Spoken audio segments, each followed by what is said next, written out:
Hello student, आप लोग कैसे हैं। उम्मीद है कि आप लोग ठीक होंगे। आप देख रहे हैं माई लर्निंग केंद्र। पिछले अध्याय में मैंने हिस्ट्री चैप्टर 5 का भाग 2 पढ़ा था। आज हम भाग 3 पढ़ेंगे। तो चलो वीडियो में स्टार्ट करते हैं। अर्थव्यवस्था और आजीविका। तो पिछले वीडियो में मैंने डिस्कस किया था कि औद्योगिक क्रांति के क्या परिणाम हुए। आज हम डिस्कस करेंगे कि औद्योगिक क्रांति का जो परिणाम हुए उससे और भी संबंधित महत्वपूर्ण घटनाएं, जैसे 1918, 1881, 1920, 1920, 31 अक्टूबर 1920, फिर 1920, 1926, 1942, 1948, 1962। ये महत्वपूर्ण घटना है। इससे रिलेटेड हम पढ़ेंगे कि क्या क्या हुआ इन दिनों में या इन मतलब कि वर्षों में। 1918 में इंग्लैंड में पहला मतलब कि जो है सर्वप्रथम स्त्री और पुरुष को, सभी स्त्री और पुरुष को वोट देने का अधिकार प्राप्त हुआ। तो बोलेगा सर्वप्रथम इंग्लैंड में सभी स्त्री और पुरुष को वोट देने का अधिकार प्राप्त कब हुआ? तो 1918 ईस्वी को। सभी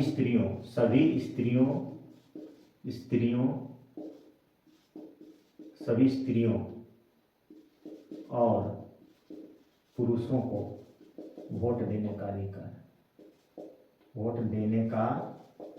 प्राप्त हुआ। 1981 में पहला फैक्ट्री एक्ट आया। 1981 में पहला फैक्ट्री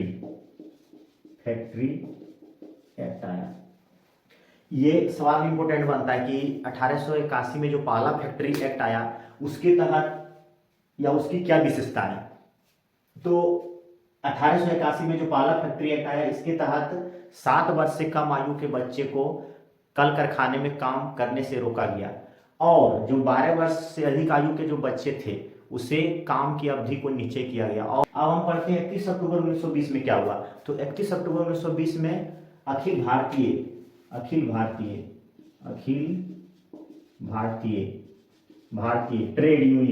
ट्रेड यूनियन का गठन हुआ।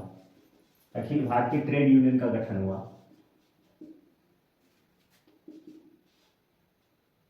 अखिल भारतीय ट्रेड यूनियन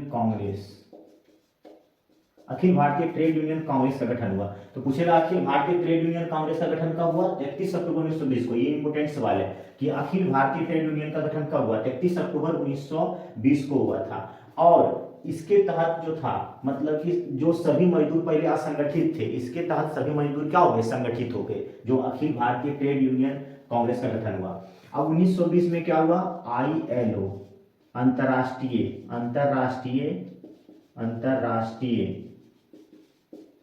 मजदूर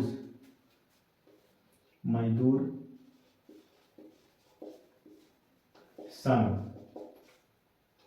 की स्थापना हुई। बोलेगा अंतरराष्ट्रीय मजदूर संघ की स्थापना कब हुआ? तो 1920 में हुआ। इसके तहत सभी मजदूरों को जो मतलब कि मजदूरों को जो समस्या था उसके प्रति या उसकी समस्या को लेकर मान्यता मिल गया उसे। 1926 में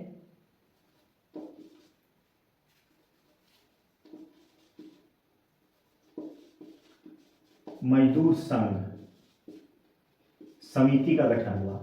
1926 में मजदूर संघ समिति का गठन हुआ। इसके तहत बहुत सारे मजदूर को पंजीकृत किया गया, जिससे मजदूर का एक पहचान बन गया। 1929 एक घटना 1929 है। 1929 इसके तहत घोर मंदी इस साल में घोर मंदी आया, जिसके तहत बहुत सारे मजदूरों में फूट पड़ गया। जो मजदूर मतलब संगठित थे, जो मजदूर संगठित थे मतलब एक थे, सभी मजदूर बहुत सारे मजदूर में मतलब फूट पड़ गया। इसके कारण सभी मजदूर मतलब क्या हो गया? संगठन टूट गया। अब पुनः 1942 में जो भारत छोड़ो आंदोलन हुआ, इसके तहत जो भारत छोड़ो आंदोलन 1942 में हुआ, सभी मजदूर पुनः क्या किए? मिल मालिक के खिलाफ और औपनिवेशिक नीति के खिलाफ विरोध किया और बढ़ चढ़ के इसमें हिस्सा लिया 1942 में भारत छोड़ो आंदोलन में। अब 1948 में जब भारत आजाद हुआ तो मतलब कि भारत आजाद होने के बाद मजदूरों की स्थिति बहुत दयनीय था। तो 1948 में न्यूनतम मजदूरी न्यूनतम मजदूरी अधिनियम लाया गया। अधिनियम 1948 में न्यूनतम मजदूरी अधिनियम लाया, जिसके तहत सभी मजदूरों का जो मतलब वेतन है फिक्स किया गया। पहले क्या होता था, जैसे फैक्ट्रियों में मजदूर काम करते थे, उसका शोषण किया जाता था, कम पैसे मिलता था, तो सभी मजदूरों के लिए एक न्यूनतम मजदूरी तय किया गया इसके तहत कि इतना मजदूरी मिलना ही चाहिए। तो 1962 भारत सरकार ने मजदूरों का स्थिति को ध्यान में रखते हुए राष्ट्रीय आयोग का गठन किया। राष्ट्रीय आयोग का गठन किया। तो भारत सरकार ने 1962 में राष्ट्रीय आयोग का गठन किया गया, जो मजदूरों का स्थिति को ध्यान में रखा गया, उसके अधिकारों को ध्यान में रखा गया, और इसमें सभी मजदूरों को रोजगार उपलब्ध कराने का निश्चय किया गया, और इसमें न्यूनतम मजदूरी भी तय किया गया। कुटीर उद्योग की उपयोगिता और महत्व। कुटीर उद्योग का महत्व हम नकार नहीं सकते हैं।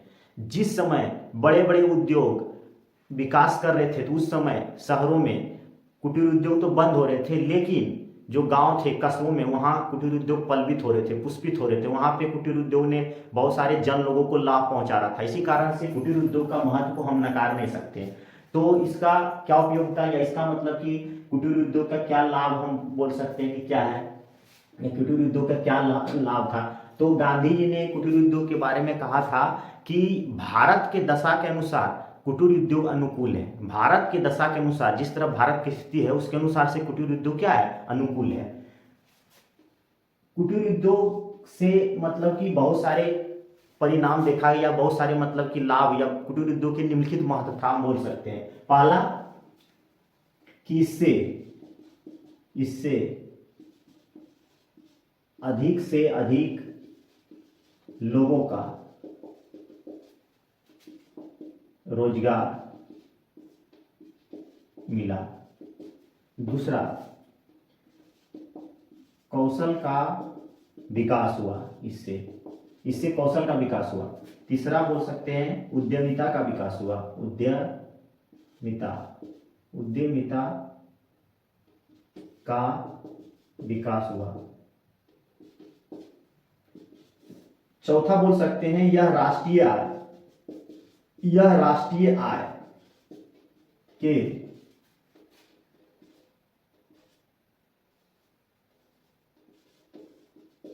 वितरण में अत्यधिक समानता सुनिश्चित किया। पांचवा हम बोल सकते हैं या उपयुक्त संसाधनों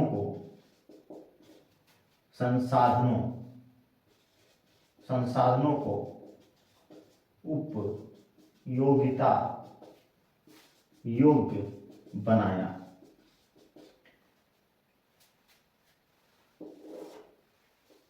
छठा, या भारी संख्या में शहरों की ओर जाने वाले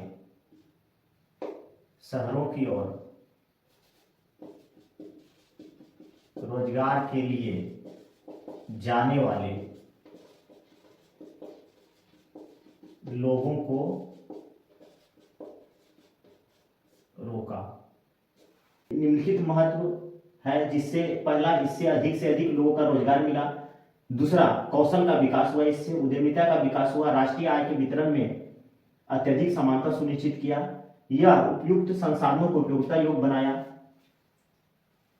छठा, यह भारी संख्या में शहरों की ओर रोजगार के लिए जाने वाले लोगों को रोका। मतलब जो लोग मतलब कि रोजगार के लिए शहर मतलब जाना चाहते थे, वो क्या किया, ये कुटीर उद्योग ने क्या किया, उसको रोका, और मतलब कि जो जहाँ थे वहीं पे मतलब कि रोजगार के योग्य बनाया, क्योंकि इसमें कम मतलब कि पैसे का जरूरत पड़ता है और कम लोगों का जरूरत पड़ता है। इसे मतलब कि पूंजीपति नहीं बल्कि और भी लोग, इसे मध्यम वर्ग के लोग भी इसका मतलब इसे चला सकता है। इसी कारण से ये भारी संख्या में लोगों को जो शहर में मतलब कि गमन कर रहे थे या शहर में पर जो शहर जाना चाहते थे काम के लिए, उसे रोका है। और ये चैप्टर समाप्त हो चुका है।